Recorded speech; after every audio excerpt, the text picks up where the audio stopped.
জ্বালানি সংকট সত্ত্বেও রোজায় বিদ্যুতের নিরবচ্ছিন্ন সেবা থাকবে বলে জানিয়েছেন বিদ্যুৎ, জ্বালানি ও খনিজ সম্পদ উপদেষ্টা মোহাম্মদ ফাউজুল কবির খান। বিকেলে জেলা প্রশাসক সম্মেলনে তিনি জানান, গ্রীষ্মে হাসপাতাল ও কেপিআই স্থাপনা বাদে সব জায়গায় সমান লোডশেডিং হবে। গ্রাম শহরের মধ্যে কোনো পার্থক্য থাকবে না। বলেন, এসির লোড নিয়ন্ত্রণ করতে পারলে 2 থেকে 2,500 মেগাওয়াট বিদ্যুৎ সাশ্রয় করা সম্ভব।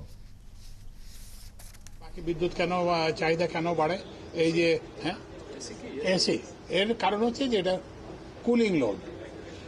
এখন তো সব জায়গায় মানে এখন তো আর এসি তো আর ঢাকা শহরে না কিংবা জেলা শহরে না, এখন তো সব জায়গায় এসি পৌঁছে গেছে। তো সুতরাং আমাদের এই এসি লোড প্রায় 5 থেকে 6,000 মেগাওয়াট। তো এইটাকে নিয়ন্ত্রণ করতে হবে। এখন আপনারা দেখবেন যে এসিতে একটা থার্মোস্ট্যাট থাকে। তো এইটা আপনি যদি 25 কিংবা তার উপরে যদি করেন, তাহলে কিন্তু আমরা 2 থেকে 3,000 মেগাওয়াট বিদ্যুৎ